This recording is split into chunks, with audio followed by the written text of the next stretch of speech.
أعوذ بالله السميع العليم من الشيطان اللعين الرجيم. بسم الله الرحمن الرحيم.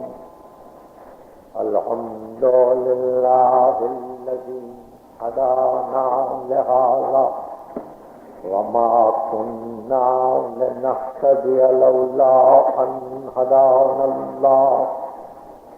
لقد جاءت رسل ربنا بالحق والصلاة والسلام على النبي الأمي الخاتم لما سبق والفاتح لمن غلق المعلن الحق بالحق بالقاصد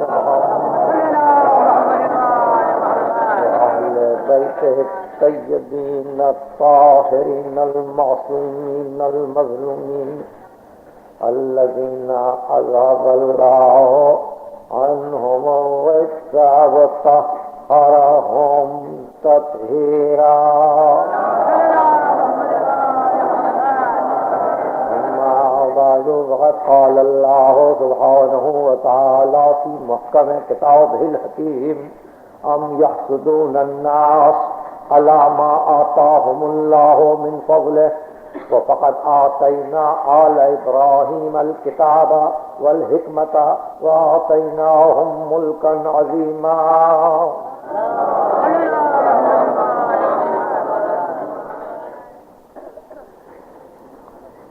یہ سورہ نساء کی آیت ہے. سورہ نساء قرآن مجید کا چوتھا سورہ ہے، اور جیسا کہ اعلان کیا جا چکا ہے کہ یہاں تقریروں کا عنوان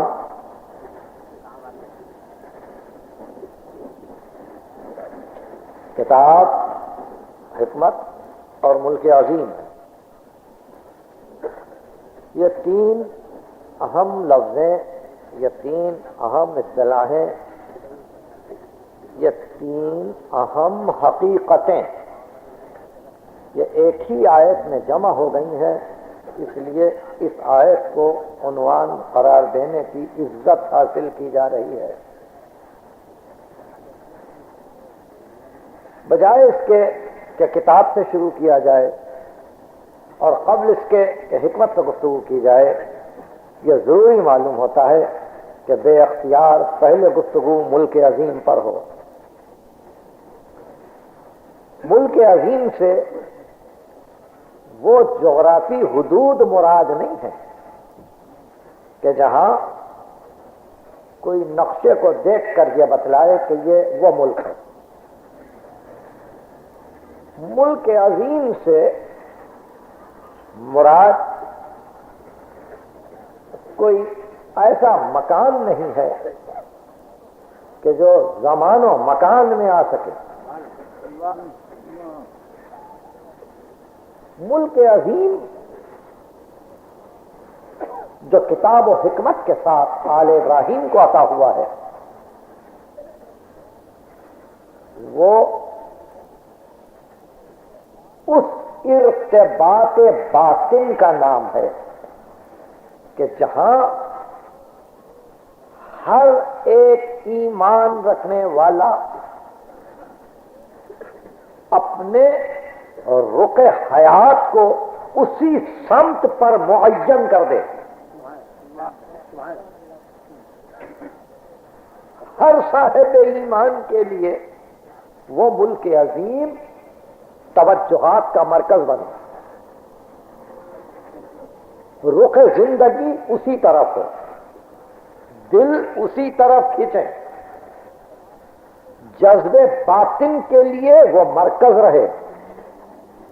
اٹھتے بیٹھتے چلتے پھرتے دنیا کی کسی حکومت میں کوئی جیے مگر رخ زندگی اس طرف رہے جس طرف ملک عظیم ہے.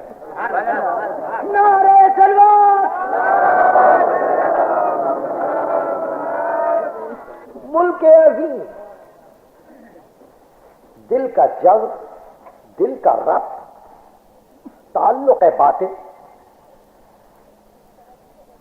ایک توجہ خاص، ایک میلان و رجحان ایمان، اور ملک عظیم وہ حقیقی مودت کہ جو وقت کی قید میں نہ آ سکے. سبحان اللہ. یہ ملک عظیم نہیں. ملک عظیم وہ دعائے ابراہیم ہے کہ ربنا انی اسکنت من ذریتی بواد غیر ذی زرع عند بیتک المحرم. پروردگار میں اپنی بعض ذریت کو ایک ایسے میدان میں آباد کرنا چاہتا ہوں جو بے آب و گیا ہے، جو تیرے مکان محترم کے قریب ہے. ربنا لیقیموا الصلاۃ، پروردگار یہ اس لیے آبادی بسائی جا رہی ہے تاکہ نماز قائم ہو جائے، مگر پروردگار اس کا صلہ جو چاہتا ہوں وہ ملک عظیم ہے. اور صلہ کیا ہے؟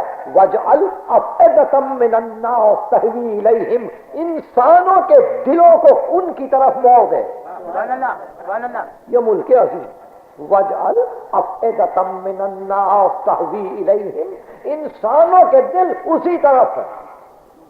آج آپ اپنے سارے مصروفیات کے باوجود، آج آپ اپنی ساری حیرانیوں اور پریشانیوں اور مشغولیتوں کے باوجود اگر کسی مقام پر اس دھن میں جمع ہوتے ہیں کہ 1400 برس گزر جائیں صحیح، مگر دل کا ارتباط باقی ہے، دل کا جذب باقی ہے، دل کا ربط باقی ہے، یہ میلان باقی ہے، یہ رجحان باقی ہے. یہ حسین کا ملک عظیم.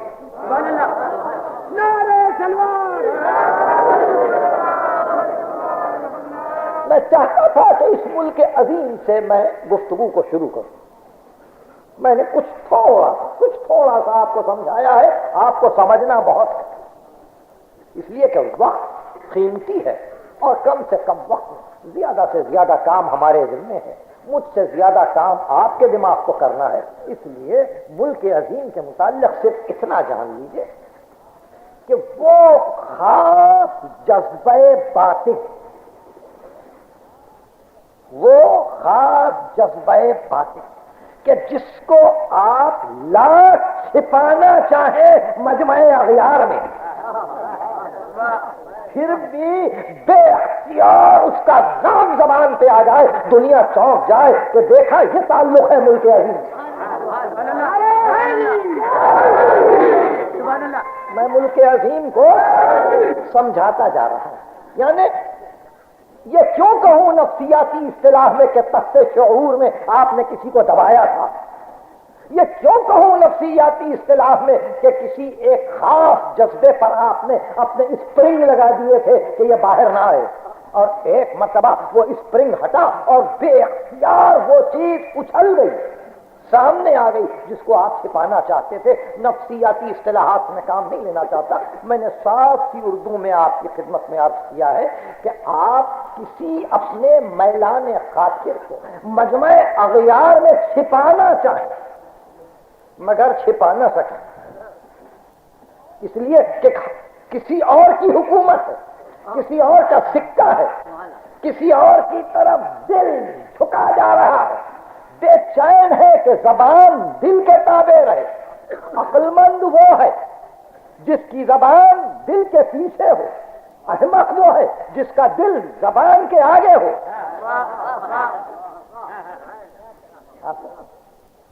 عقل مند وہ ہے جس کی زبان دل کے پیچھے، احمق وہ ہے کہ جس کی زبان آگے آ جائے، زبان آگے آ جائے اور پہلے وہ بولے پھر غور کرے، اور یہاں دل بے اختیار سامنے ہو. میں سمجھا نہیں سکا، سمجھاؤں آپ. آرزو مرحوم نے ایک عجیب شعر کہا، اور وہ کہا چھیڑا جو کسی نے دے کے قسم، ظاہر وہ ہوا پنہا تھا جو غم. چپ بیٹھے تھے جس کی یاد میں ہم بولے تو اسی کا نام لیا. چھیڑا جو کسی نے دے کے قسم، ظاہر وہ ہوا پنہا تھا جو غم. چپ بیٹھے تھے جس کی یاد میں ہم بولے تو اسی کا نام لیا، تو یہ وہ منزل ہے کہ جہاں انسان پہچانا جاتا ہے کہ چپ بیٹھے بیٹھے ایک قائد جب چیختا ہے تو نام لیتا ہے کس کا؟ آپ نے دیکھا، پہچانا جاتا ہے انسان، اس لیے آدمی چھپا نہیں سکتا ہے جذبے باطن کو، چھپا نہیں سکتا ہے محبت کو، چھپا نہیں سکتا ہے اپنی حقیقت۔ تھوڑی سی توجہ چاہیے۔ اب انسان کو پہچاننے کا معیار، انسان کو تعارف کروانے کا معیار اس کی ڈگریاں نہیں ہے، اس کی تعلیمی کاوشیں نہیں ہیں، اس کی جمع کی ہوئی دولت نہیں ہے، اس کے تحصیلات مادی نہیں ہے، اس کا نسب نہیں ہے، اس کی اندرونی زندگی نہیں ہے، گھر کی نجی زندگی۔ انسان کو پہچانوانے کا پہلا طریقہ یہ ہے کہ اس جذبے باطن کو ڈھونڈا جائے کہ صحبت کس کی ہے، مودت کس سے ہے۔ آپ نے دیکھا، اب چونکہ ذرا یہاں نزاکت پیدا ہو جاتی ہے، اس لیے عموماً بولنے والے، سوچنے والے، لکھنے والے ادھر رخ نہیں کرتے۔ اب وہ غالب کو پہچانوانا چاہے تو اس طرح سے پہچانوائیں گے کہ گھر میں بیوی سے جھگڑا تھا، کبھی کبھی شغل بھی فرماتے تھے، کچھ کھیل کا بھی شوق تھا، فاقہ مستی نے زندان تک پہنچا دیا تھا، مالی حالات خراب تھے، بادشاہوں سے مدد ملتی تھی، یہ پہچانوایا آپ نے غالب کو؟ کیوں؟ اس پہچانوانے کی ضرورت ہی کیا تھی؟ بہت غور سے سمجھو بھائی، فلاکت زدگی تو عام ہے نا، اگر ایک مخلوق کو پہچانوانا ہے تو یہ کروڑوں مخلوق تو یہاں ہے۔ اگر فلاکت کے اعتبار سے پہچانوانا ہے تو یہ کچھ کم ہے دنیا، گھر کے جھگڑوں کے اعتبار سے آج کچھ کم ہے۔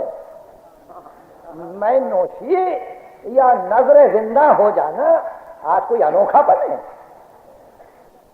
کیا بات ہے کہ ماضی کی ایک تاریخ کو 100 برس کے بعد اگر یاد کیا جائے تو پھر انہی جھگڑوں میں اس کے جذبہ باطن کو کیوں نہیں دیکھا جاتا کہ جب تک یہ چپ بیٹھتا ہے، چپ بیٹھتا ہے، اور جب بے اختیار چیختا ہے تو نام لیتا ہے کس کا؟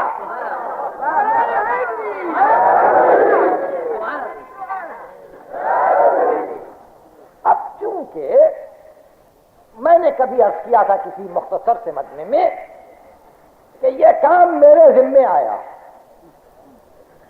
کہ میں یہ بتلاؤں کہ اس کا جذبہ باطن اس کو کس طرف لیے جا رہا تھا، جہاں اس کو غزل کی زبان میں یہ کہنا پڑا کہ جذبہ بے اختیار شوق دیکھا چاہیے، سینہ شمشیر سے باہر ہے دم شمشیر کا۔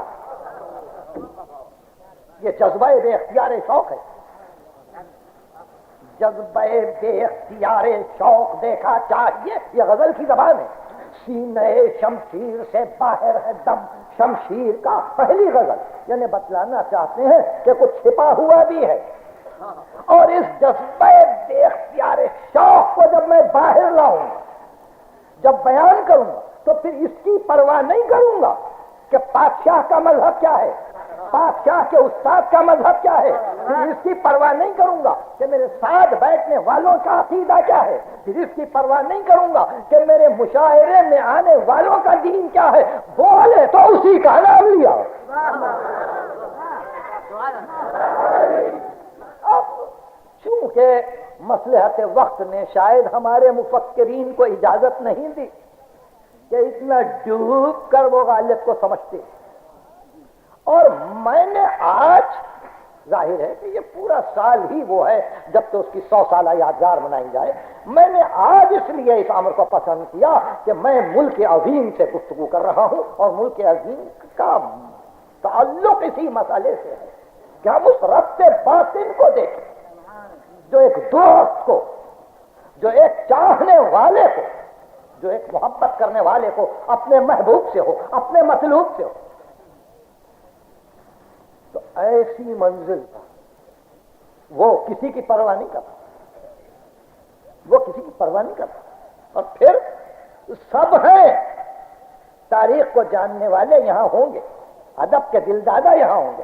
پہلے تو یہ طے کر کے چلیں کہ اس دور میں غالب کے ہم عقیدہ کتنے بیٹھے ہیں. عقیدہ معلوم ہے آپ کا؟ منصور فرقہ علی اللہ منم، وہ اپنے آپ کو علی اللہ ہی کہہ رہا ہے، علی کو وسیع نہیں کہتا.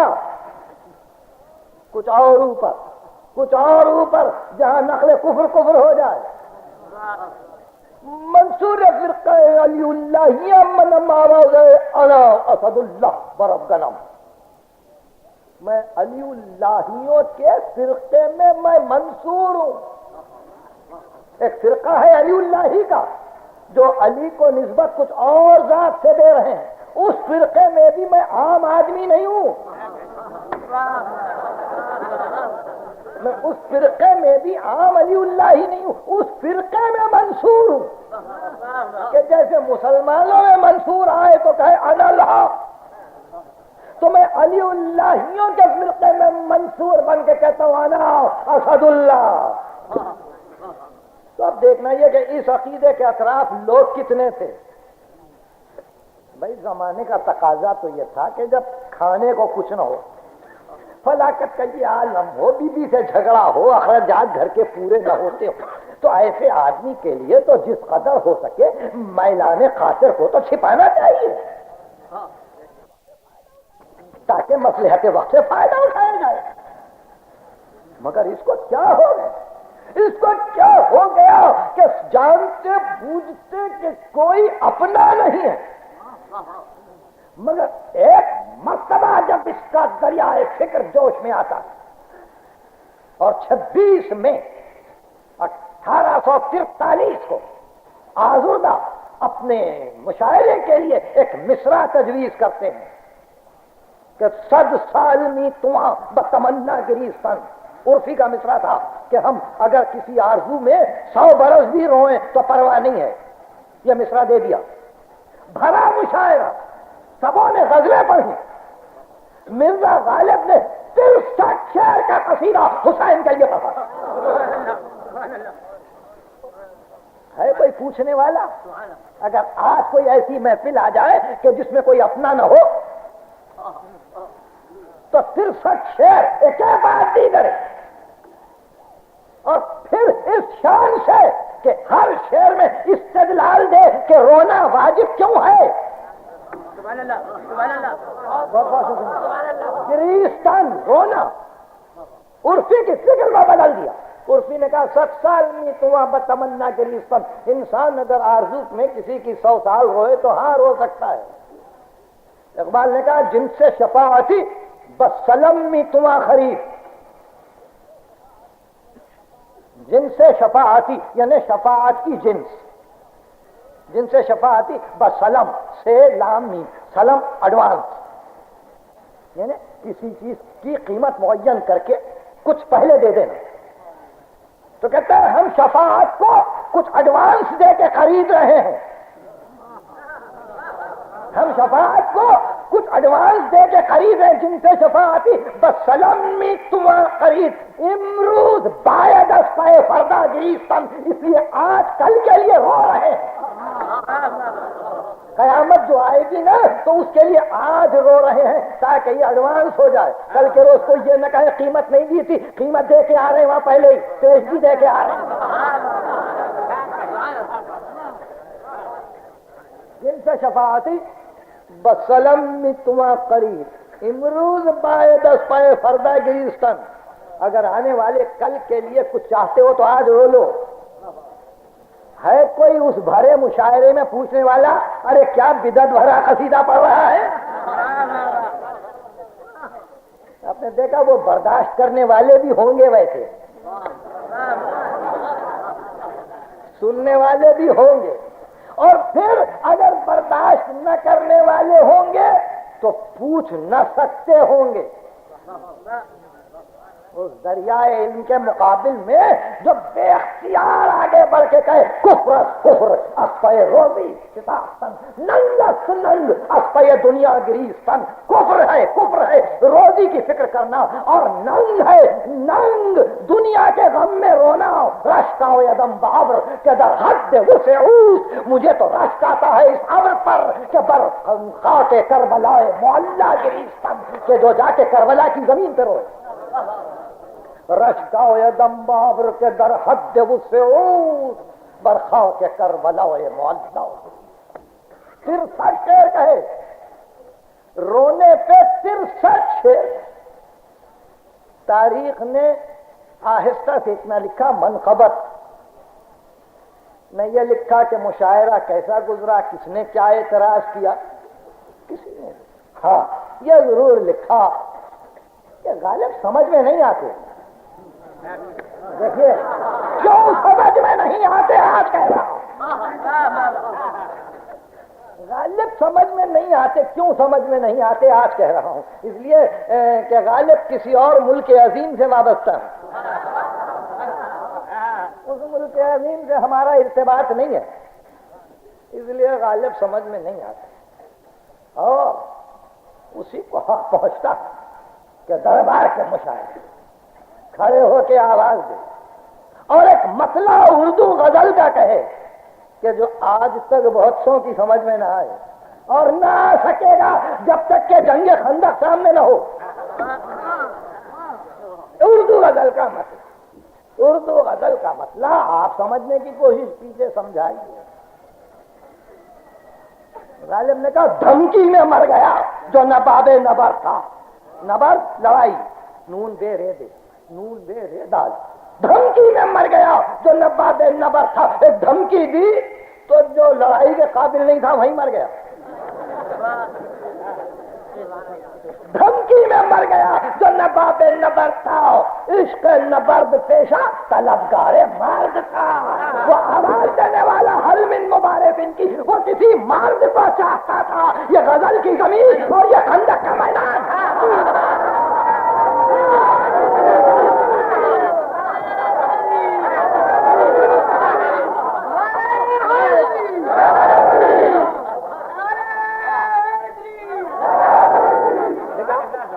کس دور میں کس دور کی باتیں کر رہے ہیں، کتنا ارتباط باطن ہے۔ ظاہر ہے یہ باتیں کسی اور محفل پر تو ہو نہیں سکتی، مقصد یہی تھا کہ ہم یہ بتلائیں کہ ملک عظیم سے ارتباط جب پیدا ہو جاتا ہے تو دنیا کے لیے مشکل ہو جاتا ہے سمجھنا، گویا مشکل وگر نہ گویا مشکل، اور پھر اس طرح سے وہ مصائب کا شکار ہوتے ہیں۔ لوگ کہتے ہیں کہ قرضے کی بنا پہ کھائی دی عدالت، یہ کیوں نہیں کہتی دنیا کہ فارسی دیوان میں غزل پہ غزل جب دیکھی اور ہر غزل میں جب علی کا نام دیکھا تو کیا گزری ہوگی ان دلوں پر، کسی کو اندازہ ہے؟ کہاں ہے اتنا وقت؟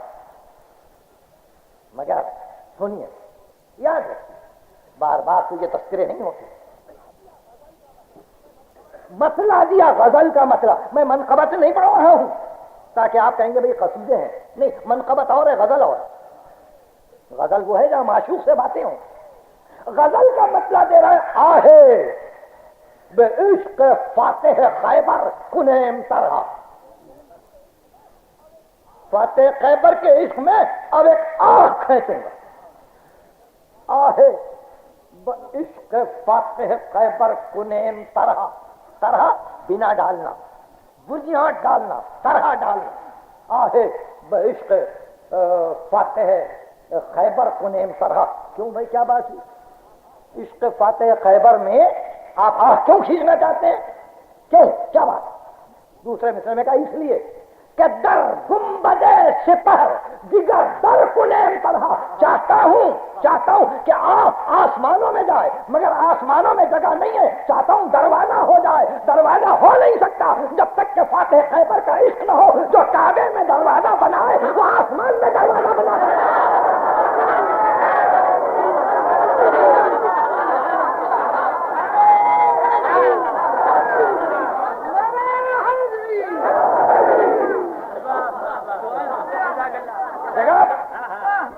اب یہ کلام کس کو پسند آئے گا؟ اب اس پہ تقریر کرنے والے اس غزل کے مسئلے کو پڑھیں گے کیسے؟ آہے عشق فاتح خیبر کنیم طرح در گنبد سپہ دیگر در کنیم طرح. آسمانوں میں ایک دروازہ لگانا چاہتا ہوں تو دروازہ کسی اور کے عشق سے نہیں لگتا. فاتح خیبر کیا ہے؟ اس اعتبار سے چاہیے کہ ہلا دے تو ایک دروازے کو اکھیڑ دے اور ولادت کی منزل پر دیوار میں در پیدا کر دے. دروازے کا تعلق اسی سے ہے. پیدا ہو تو خانہ کعبہ میں در بنا، جنگ کے میدان میں آئے تو خیبر کا در اٹھا دے، ان کی منزل پر آئے تو علی مدینہ ان کا دروازہ بنا. سبحان اللہ سبحان اللہ.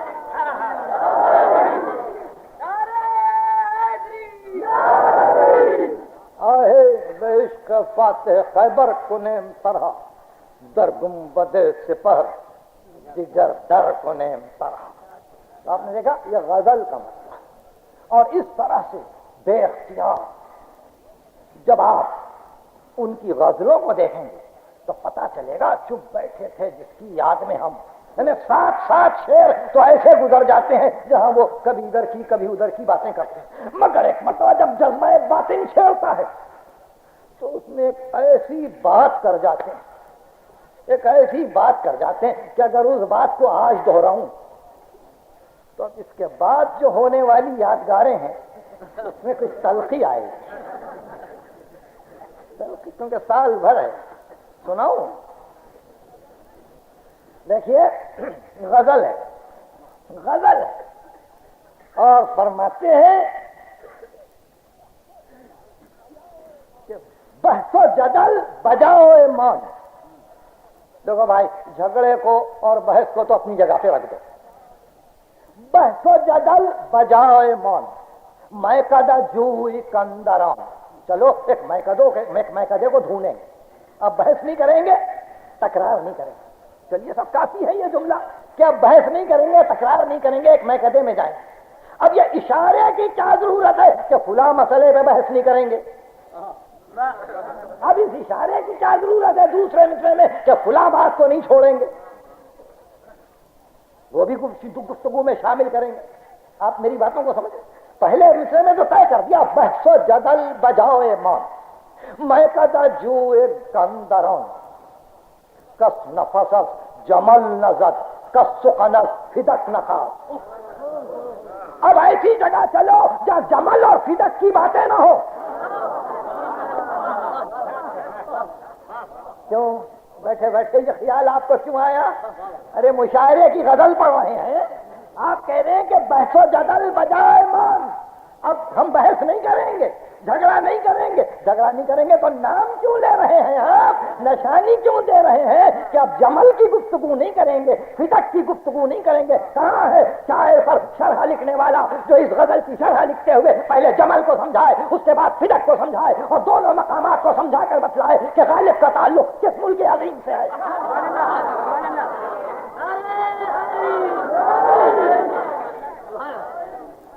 بحث و جدل بجاؤ ایمان میکدہ جوئی کندران کس نفذت جمل نزد کس سقنت فدک نخاس. جمل، فدک، عشق فاتح خیبر، اور کیا چاہیے؟ اب آگے بڑھتے چلے جا رہے ہیں تو ایسا معلوم ہوتا ہے کہ جہاں وہ آپ نہ بادشاہ کی پرواہ کرتے، نہ مشاعرے میں دوسرے شعراء کے عقائد کو دیکھتے. ازمن پوش مشہور غزل اور بے اختیار اب مقطع دیا کا ورد من بود غالب یا علی ابو طالب. غالب اب میرا وظیفہ ہی یہی ہے،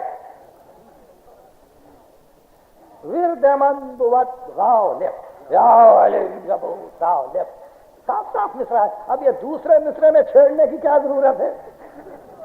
دیکھیے غالب کی افتاد ورد من بود غالب یا علی ابو طالب، نیست بخل با طالب، کوئی مانگنے والا ہو تو اس سے بخالت نہیں کروں گا. اس میں اعظم از من پوچھ، مجھ سے پوچھو اس میں اعظم کیا ہے. پھر شعر سنیے، ورد من بود غالب یا علی ابو طالب، نیست بخل با طالب، میں بخالت نہیں کروں گا. اس میں اعظم، مجھ سے پوچھو اس میں اعظم کیا ہے. کوئی ہے پوچھنے والا کہ یہ آپ کا عقیدہ کیا ہے، یہ کس کو آپ اس میں اعظم کہہ رہے ہیں؟ مگر نہیں، انہوں نے یہ طے کر لیا کہ زندان کی مصیبتیں ہوں گی، روزی کی تکلیف ہوگی، تنخواہ کم ملے گی، حالات بگڑے ہوئے رہیں گے، لیکن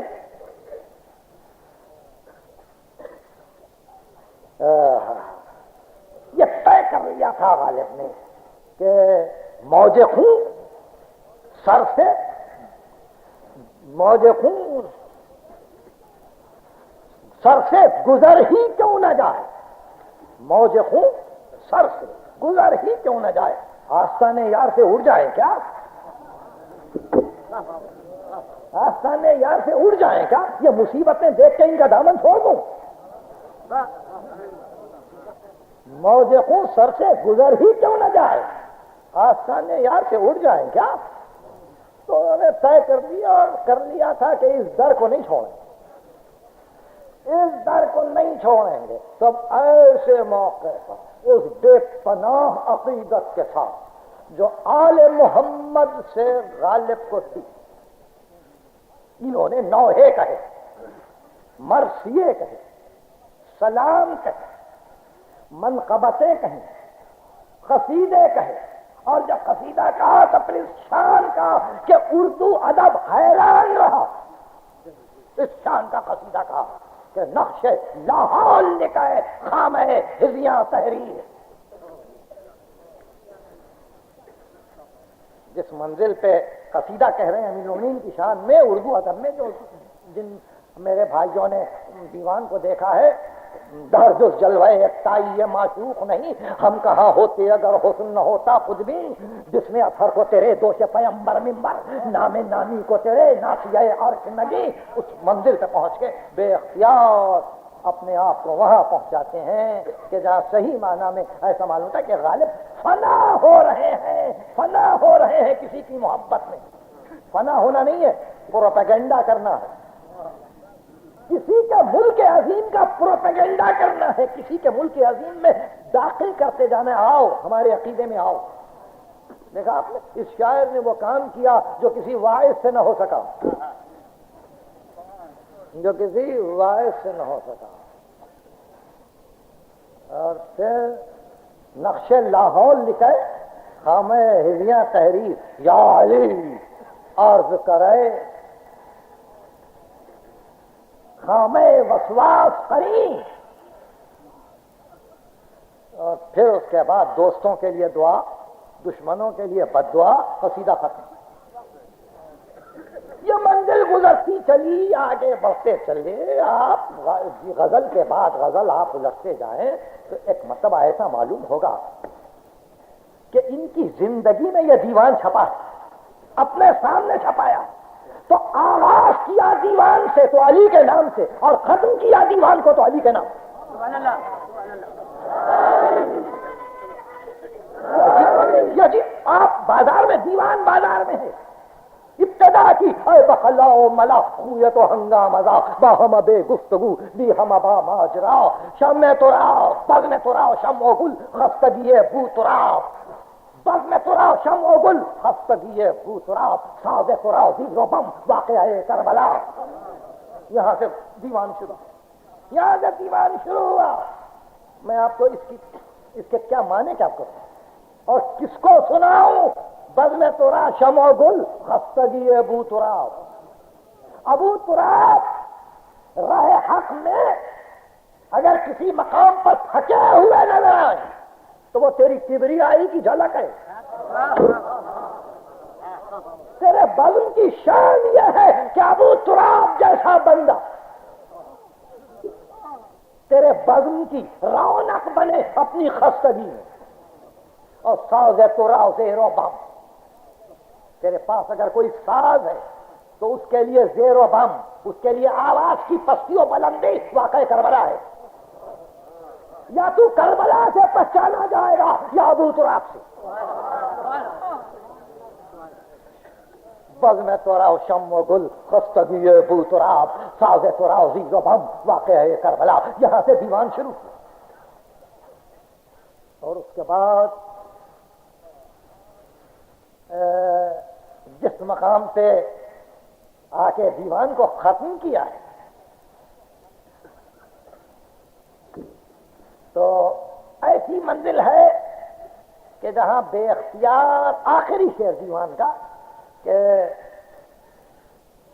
آخری مصرع، چھوڑیے شعر کو بھی، آخری مصرع جہاں دیوان ختم کا گرس خاکست آدم، اگر آدم مٹی ہے، آدم اگر مٹی ہے، گرس خاکست آدم، اگر آدم کو مٹی سے بنایا ہے، گرس خاکست آدم، پائے نامے بوتراب استی، تو بوتراب کے پائے نام ہے. ایک نبی کی منزلت، گرس خاکست آدم پائے نامے بوتراب استی، تمت دیوان ختم. آپ نے دیکھا یہ ڈیلیبریٹنس ہے، یہ تعمد ہے، یہ عمدن اس طرح سے جمع کر رکھنا ہے اپنے افکار کو کہ دنیا جب ان پہ گفتگو کرے تو یہ بھی تو دیکھے کہ رابطہ کس سے ہے. مگر ظاہر ہے کہ یہ گفتگو نہیں ہو سکے گی. اس میں ہزار باتیں ہیں اور ان باتوں پر گفتگو نامناسب ہے. جو تلقیاں انہوں نے جھیلی اس لیے نہیں کہ مفت کی پیتے تھے میں یا قرض کی پیتے تھے میں، تلقیاں جھیلی اس محبت میں، اس محبت میں جب بے ساختہ پن وہ بے اختیار اپنے محبوب کا نام لے کر اپنے جذبے باطن کو دکھلانا چاہتے ہیں اور یہ کہتے ہیں کہ اس ملک عظیم سے میرا یہ ربط ہے. آپ نے دیکھا. اور پھر ظاہر ہے کہ میں زیادہ وقت نہیں لوں گا مگر میں نے چند اہم مقامات طے کیے ہیں اگر آپ یاد رکھ سکیں.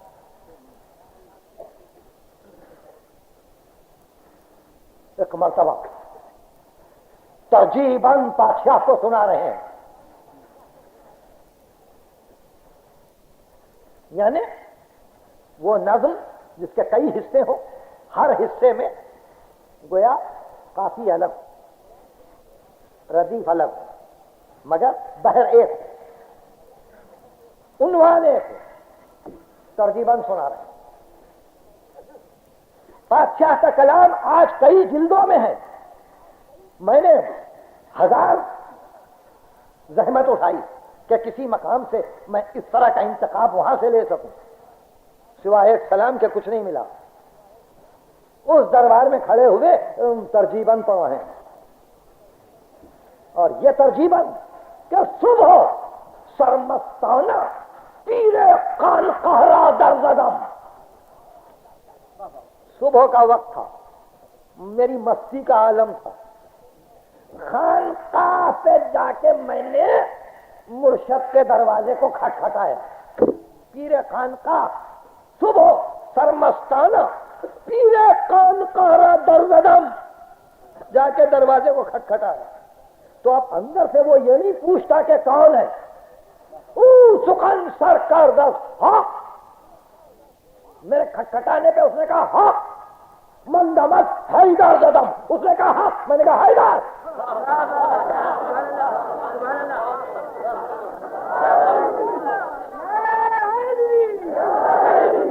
پھر مسئلہ سنیے. صبح سرمستانہ پیر خان قہرا در زدم، او سخن سرکار دس ہاں.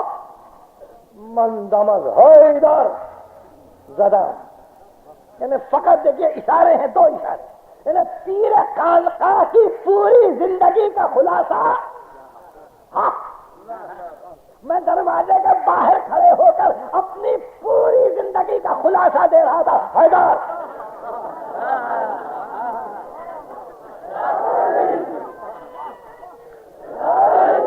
یاد رکھیے، صبح سرمستانہ پیر خان قہرا در زدم، او سخن سرکار دزا من دمز حیدر زدم. شیخ حیران مان دستار منو غافل کے من. شیخ صاحب کو کیا فکر تھی کہ میں کیا کر رہا ہوں؟ شیخ حیران مان دستار منو غافل کے من. وہ حیران رہ گئے، وہ غافل تھے کہ میں کیا کر رہا ہوں، مگر میں نے کیا کیا؟ بوسہاؤ اور ذوق پائے خواجہ بر ممبر قدم. میں نے ممبر کے بوسے اس لیے لیے کہ کسی کا پاؤں اس ممبر سے آیا. بوسہاؤ اور ذوق پائے خواجہ بر ممبر قدم. بر رباب تابت آرزوئے چارہ در دل خستگی. تھک جاتا ہوں، حیران ہو جاتا ہوں، تو لازم ہے کہ کبھی کبھی دل فریاد کرتا ہے اور دل چاہتا ہے کہ کوئی مدد کرے. بر نتابت آرزوئے چارہ در دل خستگی. تکیہ کردم بر علی تا تکیہ بر بستر زدم. میں نے بستر پہ اس وقت تک تکیہ پہ سر نہیں رکھا جب تک کہ علی پہ تکیہ نہیں کیا.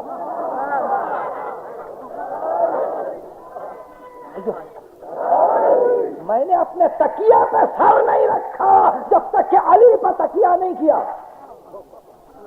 سبحان اللہ. تکیہ کردم بر علی تا تکیہ بر بستر زدم. اور اس کے بعد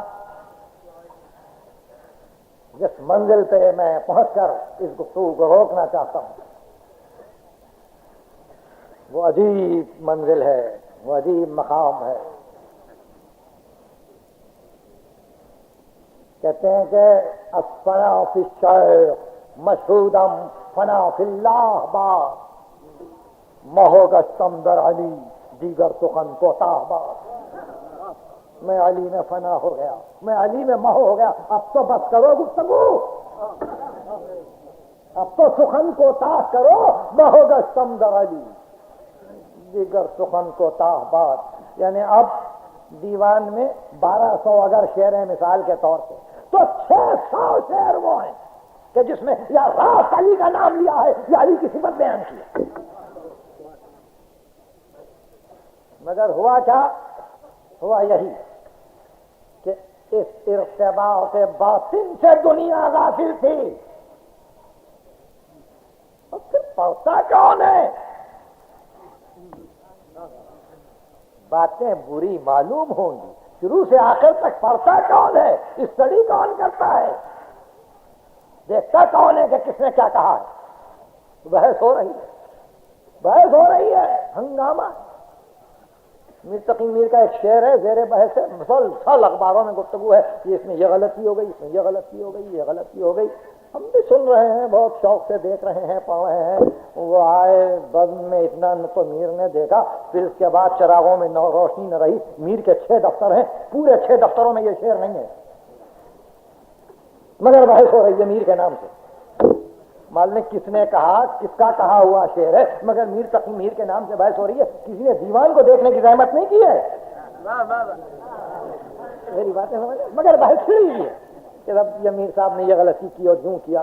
یہ میر کے دیوان میں ہے ہی نہیں، 6 دفتریں نہیں ہیں.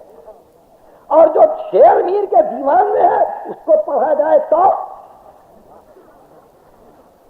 چلیے وہی پڑھ کے آج کی گفتگو ختم ہو. خوب نہیں ہے شمع کی غیرت.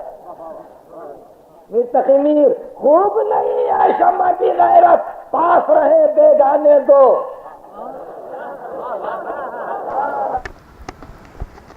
شمع کی غیرت پاس رہے بیگانے دو، کب تیرے فرمان پہ سوئے بازو کے پروانے دو.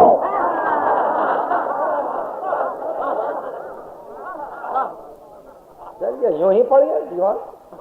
خوب نہیں ہے شمع کی غیرت، پاس رہے بیگانے دو،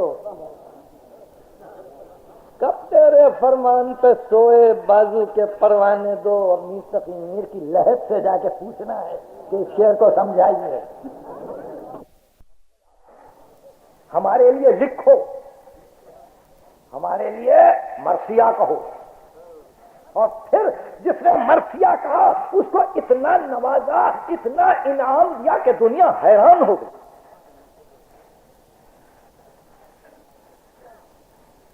کل 21 مارچ ایران کی قومی عید ہے. مسلمانوں کی عیدوں سے بظاہر مربوط نہیں ہے. حضرت موسیٰ بن جعفر بغداد میں ہارون نے طلب کیا ہے اور کہا کہ فرزند رسول آج 21 مارچ ہے آئیے. آپ نے کہا میرے جد نے تو یہ عید نہیں منائی تھی. کہا ہمارا حکم ہے. حضرت موسیٰ بن جعفر دربار میں کہا کیا کام؟ کہا آپ بس بیٹھے عید کو نذرانے لے رہا ہوں. فوجوں نے، علماء نے، اراکین دولت، اساتین سلطنت نے نذرانے پہ ڈھیر لگ گئے. تحفے آئے، ہزاروں دینار جمع ہو گئے. ایک مقام پہ یہ تمام تحفے رکھ دیے. شام ہو گئی، بادشاہ اٹھا. محل سرا میں داخل ہوتے ہوئے پردے کو جب حاجب نے الٹا تو مڑ کے کہا کہ یہ جو کچھ جمع ہوا ہے موسیٰ بن جعفر کو دے دو.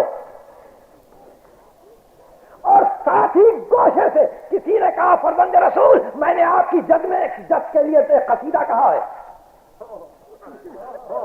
اس کے 2 شعر یہ ہے. قصیدہ سن کے کہا یہ تو لے لے.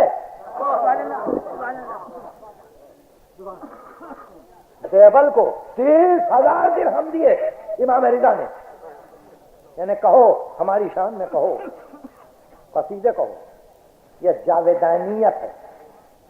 تو آپ نے دیکھا کہ جہاں ہم 100 سالہ یادگار مناتے ہیں وہاں 1000 سالہ یادگار بھی آنے والی نسلیں منائیں. مگر جو یادگار منائی جاتی رہے گی اس کا وہ باطنی بنیادی پہلو، وہ ارتباط ہے اس ملک عظیم سے جو اس کو باقی رکھ رہا ہے. گفتگو فلسفیانہ نہ ہو. یہی ہے وہ منظر کہ جہاں بے اختیار آپ اپنی صنف میں اگر شعراء کو پائیں گے تو یہی پائیں گے کہ اٹھتے بیٹھتے چلتے پھرتے بے اختیار اشارے کرتے رہتے، اشارے کرتے اور یہ بتلاتے جائیں کہ ہم کو اسی گھرانے سے ربط ہے. بادشاہ کو معلوم ہے، ہم اثر شعراء کو معلوم ہے کہ غالب کی دیوانگی کے مگر مطمئن ہے، مطمئن. اور ہاں غالب تمہارا اطمینان صحیح ہے کہ آج اللہ نے تم کو اسی ارتباط باطن سے یہ موقع دیا کہ منبر رسول پہ تمہارا ذکر ہو. کسی اور میں یہ طاقت نہیں ہے کہ اس کا ذکر یوں کیا جائے. تم نے رولایا، تم نے مرثیے کہے، تم نے قصیدے کہے، تم نے لوحے کہے. حضرت عباس کے لیے پورا ایک قصیدہ غالب اور اس زمین میں کہا کہ جہاں حیران، اور پھر اس شعر سے پہنچ کے واقعی غالب نے اپنے قلم کو صحیح معنی میں روک دیا کہ جہاں کہا کہ کسی نفسات کی مجال نہیں ہے، کسی نفساب کی، نسب نامہ لکھنے والے یا بیان کرنے والے کی کسی نفسات کی مجال نہیں ہے جو عباس کو اولاد محمد سے ہٹا دے. قصیدہ حضرت ابوالفضل کی شان ہے کسی کی مجال جو اس شدت کے ساتھ کہے. بہرحال حق ادا ہوا، آپ کو بھی اپنا حق ادا کرنا ہے. یعنی ہم ادا باہمکس در ہمکا، کہیں رہو، کسی عالم میں رہو، کسی منزل پر رہو، میدار نہفتہ چشم دل جانب یار. دل کی آنکھ دوست کی طرف رہے، کسی عالم میں رہو، دل کی آنکھ دوست کی طرف رہے. ہزار مصروفیتیں، کام کا دن ہے، دفتر کا دن ہے، مگر صبح کام کرتے ہوئے خیال آیا ہوگا نا محرم کی پہلی ہے. اپنے اپنے دفتروں میں، اپنے اپنے تجارت خانوں میں یقیناً تم نے کام کیا، آج چھٹی نہیں تھی، مگر خیال آیا ہوگا آج پہلی ہے. کیوں؟ وہ ارتباط ہے. حسین یاد آئے، بہت مرتبہ یاد آئے ہوں گے حسین. محرم کا چاند دیکھا آپ نے، دنیا نے. اب جس کو جتنا ارتباط ہو اتنا ہی اثر. امام زین العابدین نے محرم کا چاند دیکھا. راوی کہتا اتنا رو کہ قریب تھا بے ہوش ہو کے گر جاتا. میں نے عرض کی فرزند رسول اب تک ایسا ہے؟ فرمایا یہی وہ مہینہ ہے نا جس میں میرا گھر اجڑ گیا. امام رضا نے چاند دیکھا خراسان میں اور کہا ابن شبیر وہ مہینہ آ گیا جس میں آل رسول مچھلی کی طرح تڑپتے ہیں. ابن شبیر ان کنت باقیا علی شیء فابکی علی جدی الغریب. ابن شبیر اگر کسی بات پہ رونا آئے تو میرے جد پہ رو لینا.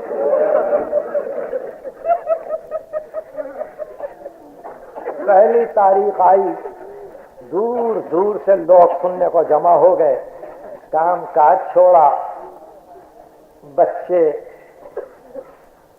بچیاں خواتین بہنیں جوان بچے ضعیف احباب سب جمع ہو گئے. ایک ہی تمنا لیے ہوئے اب روئیں گے حسین, اب روئیں گے حسین. تو اچھا ہے رو لو, عزم کر کے آگے بڑھو, نیت کر کے چلو کہ حسین کا غم منائیں گے, حسین کا غم منائیں گے. 28 رجب کی شام تھی, قافلہ آل محمد مدینے سے نکل چکا تھا. حسین ابن علی گھوڑے پر سوار ہو چکے تھے. آگے حسین ابن علی تھے.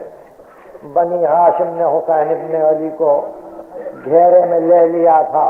ساتھ ساتھ ان کی سواریاں تھیں. ان کے پیچھے وہ ناقے تھے کہ جن پر سامان سفر بار تھا. ان کے پیچھے وہ ناقے تھے جن پر کنیزوں کو بٹھایا گیا تھا. ان کے پیچھے وہ سواریاں تھیں کہ جو اہل حرم کی پاسبانی کے لیے معین تھیں. اور پیچھے وہ ناقے تھے جن پر ہری و دیبا کے سب پردے تھے.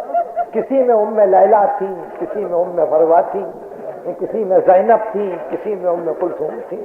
اور ہر ایک ناقے کے ساتھ دو جوان جو عزیز قریب ہوں وہ ساتھ آواز پر لبیک کہتے ہوئے چلے جا رہے تھے. اور حضرت ابو الفضل پورے لشکر کا تلایا کر رہے تھے. گھوڑے کو ایو دیتے, تیز جاتے, آقا تک جاتے, پھر واپس آتے, پھر ایک کعوہ لیتے, لشکر کو دیکھتے کہ کس شان سے لشکر جا رہا ہے. کیا ایسے میں ابو الفضل نے اپنے گھوڑے کی رفتار تیز کی, گھوڑے کو تیز دوڑاتے ہوئے آقا کے قریب پہنچے, سر کو جھکایا, گھوڑے کی لگام کو کھینچا, گھوڑا رکا. حسین ابن علی نے مڑ کے کہا عباس کچھ کہنا ہے؟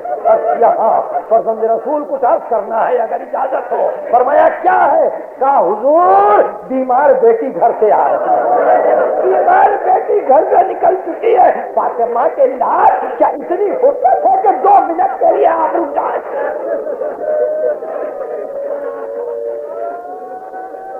فرمایا عباس. سورا گھر سے نکل آئی. کہاں؟ فرزند رسول بیمار بیٹی ہاتھ میں عصا لیے جلدی اٹھتے بیٹھتے قافلے کے پیچھے آ رہی ہے اور پکارتی بھی آ رہی ہے, بابا ٹھہرو, بابا ٹھہرو. حسین ابن علی نے کہا اچھا سواریوں کو روکو, قناتیں لگاؤ, شہزادیوں کو اتارو, میری بیٹی آ رہی ہے. آگے بڑھ کے بیمار بیٹی کا استقبال کیا, گلے سے لگایا. تو امام زادی ہے, تو حجت خدا کی بیٹی ہے. سغرا اتنی بےچین ہے تو رو کے کہا بابا بےچین کیوں نہ رہوں, اس لیے کہ دل کہتا ہے کہ پھر نہ دیکھ سکوں. بابا دل کہتا ہے کہ میں زندہ نہیں رہوں گی, میں آپ کو دیکھ نہ سکوں. عمر بس صبر کیا, کہا بیٹی مل لے, پھر سب سے مل لے. زہرا اٹھی, ماں سے ملی, پھپھیوں سے ملی, قاسم کو خدا حافظ کہا, علی اکبر کو جھک کے آزاد کیا, چچا کے قدم بوس ہوئی, محبت بھرے ہاتھ پھیلا کے علی اکبر کو گود میں لے لیا اور پیار کر کے بابا کے حوالے کیا ہوتا، اچھا بابا خدا حافظ، خدا حافظ۔ ماں رونے لگی، بہنیں رونے لگی، شہزادیاں لاکھوں پر سوار ہوئی، مگر فاطمہ صغرا مٹی پر بیٹھ گئی۔ ام سلمہ نے کہا بی بی گھر چلو، تو رو کے کہا دادی جان جاتے ہوئے قافلے کو آخری مرتبہ تو دیکھ لوں۔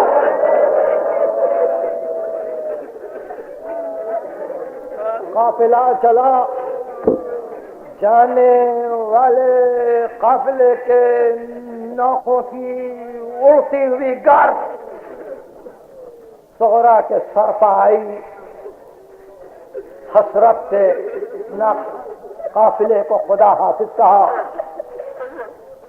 پھوپھی نے کہا گھبراؤ نہیں، قافلہ آئے گا آئے گا، تم پریشان نہیں ہو۔ تو صرف اتنا کہا کہ اچھا دادی جان صبر کروں گی۔ حسین 28 رجب کو گئے، صغرا نے انتظار شروع کیا۔